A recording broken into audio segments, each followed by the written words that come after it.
Con emoción y afecto saludo a todas y a todos mis compañeros, amigos y amigas de Movimiento Ciudadano. Con admiración, aprecio especial, afirmo el honor que representa tener hoy entre nosotros a un hombre que desde hace más de 2 décadas proyectó su visión, invirtió toda su energía y su sabiduría política en un proyecto generacional que ofreciera una genuina alternativa para la sociedad mexicana. Ese hombre lo está logrando y hoy nos acompaña Dante Delgado.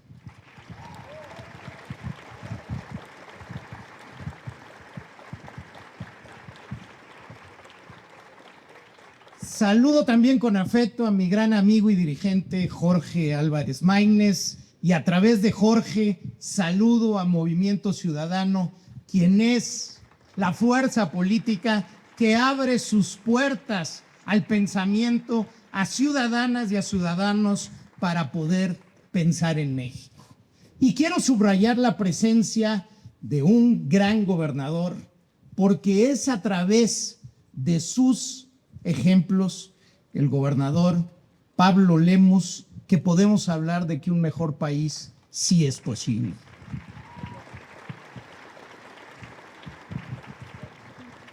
Agradezco también a la diputada Ivonne Ortega, al senador Clemente Castañeda, quien fue el impulsor del primer consejo consultivo, y a través de ellos dos a legisladoras y a legisladores que hoy nos honran con su compañía.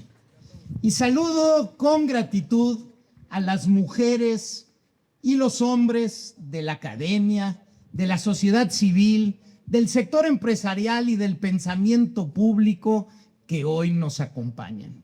La ocasión que nos une tiene un significado especial, porque hoy nace por segunda vez el Movimiento Ciudadano, un espacio poco común en la política mexicana, un espacio para pensar, un espacio libre e independiente donde el conocimiento y la inteligencia colectiva dialogan con la política. Un espacio que estoy seguro habría apreciado que en paz descanse Habermas, porque, como él decía, buscaba acoger y fomentar la democracia, la deliberación, la conversación y la persuasión. Porque la democracia también es conversación, es construcción colectiva de las decisiones que afectan a todos. Y ese es precisamente el espíritu de Pensando en México. Un espacio donde las ideas importan, donde la discusión sí es posible, donde la política vuelve a dialogar con el conocimiento, con la ciencia y con la reflexión pública.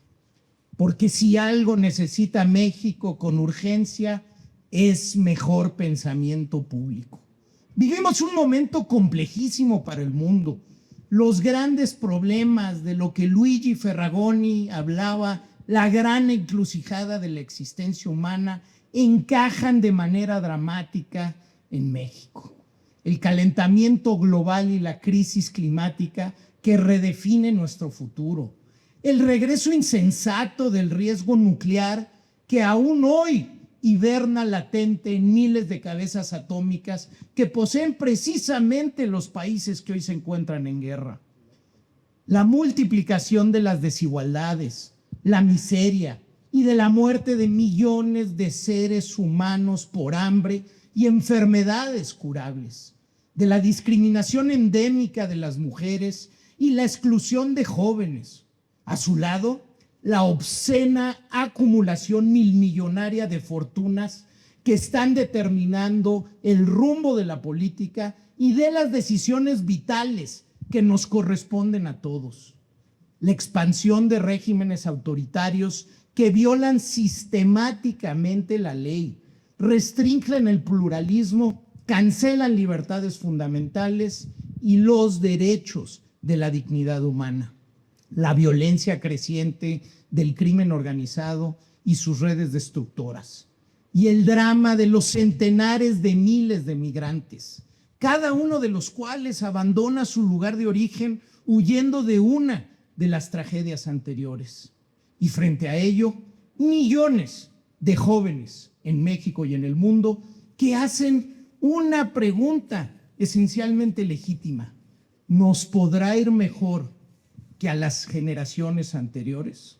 Esa es en realidad la pregunta fundamental de nuestro tiempo, porque una sociedad solo puede ser considerada justa cuando cada generación tiene mejores posibilidades que las anteriores.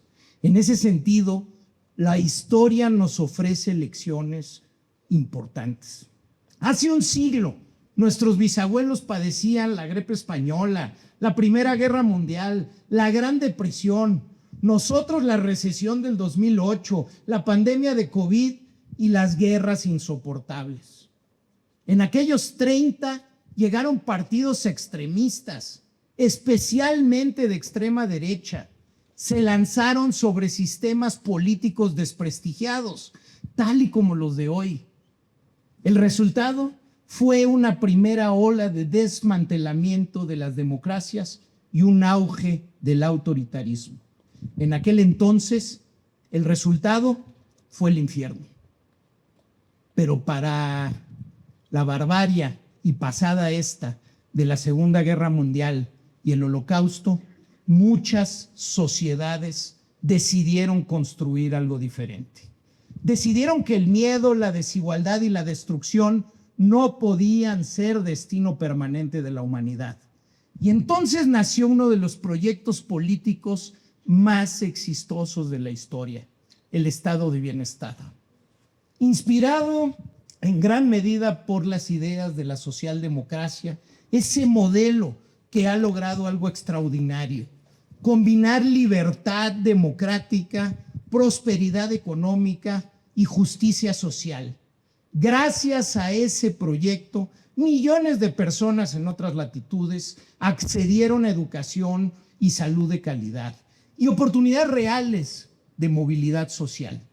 El nacimiento del estado de bienestar ha marcado para esos países uno de los periodos de mayor prosperidad, estabilidad y cohesión social que haya tenido y conocido la humanidad. Pero hay algo importante que más vale reconocer con honestidad: no todo es ni fue perfecto.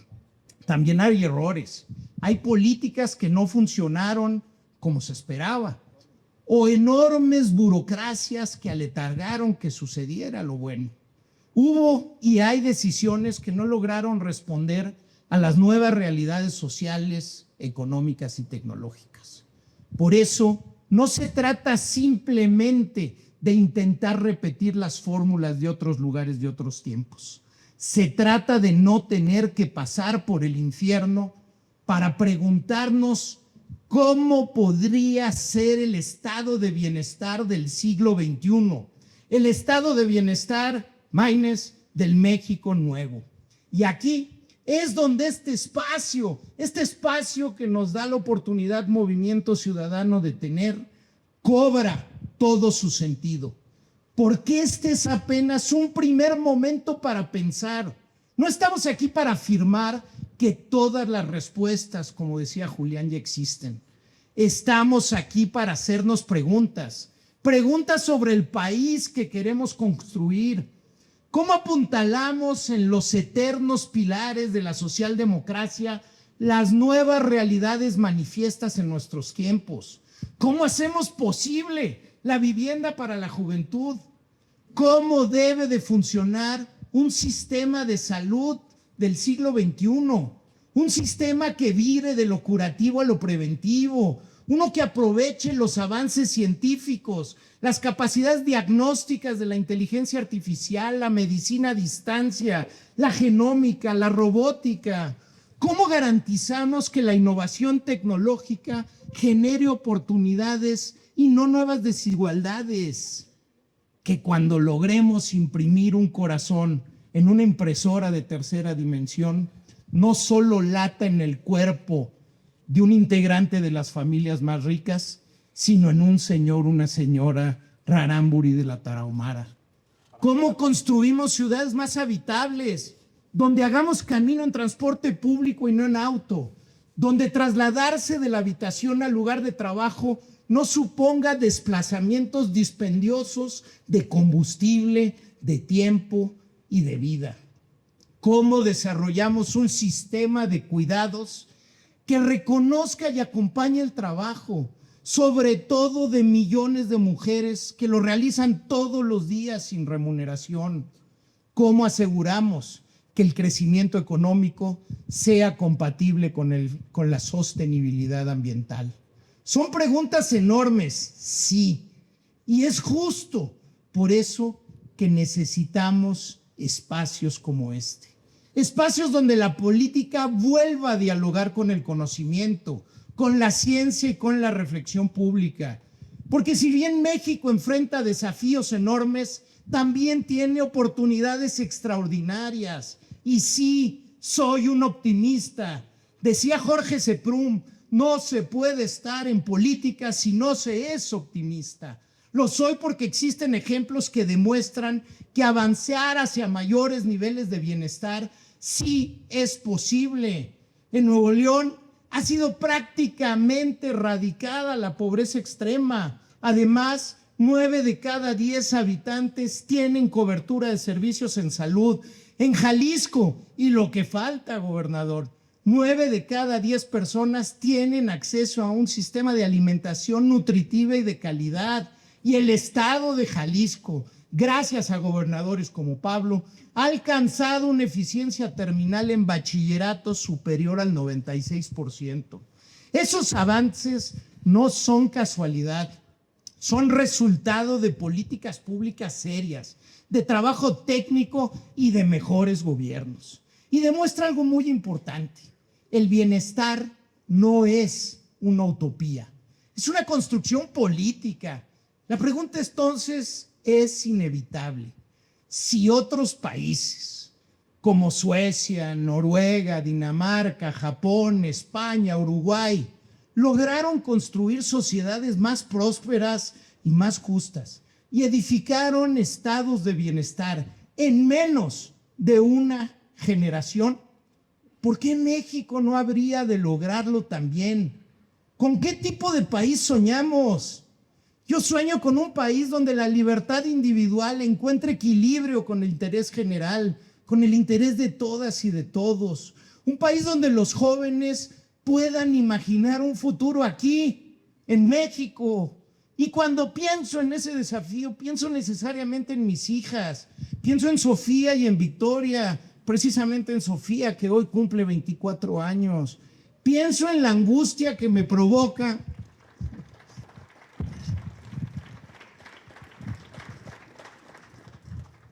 Pienso en la profunda angustia que me provoca y el sueño que pierdo todas las noches temiendo el país que heredarán.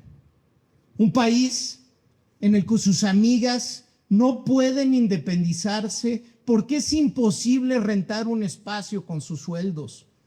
Un país donde les da miedo salir a la calle. Uno donde no tengo una respuesta correcta cuando me preguntan por qué desaparecen mujeres. Pero ningún futuro está escrito.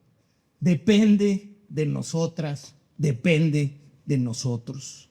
Señoras y señores, consejeras y consejeros de Pensando en México, hoy han sido convocados a algo profundamente importante: a pensar el país que todavía no existe, a imaginar un México distinto al que conocemos, un México libre, un México justo, un México próspero, un México nuevo, porque la historia moderna, repito, ya nos demostró algo fundamental: las grandes renovaciones de una sociedad no siempre toman siglos, pueden ocurrir en el curso de una generación. Y la pregunta que hoy convendría responder es simple: ¿será esta la generación que abra un nuevo horizonte para México?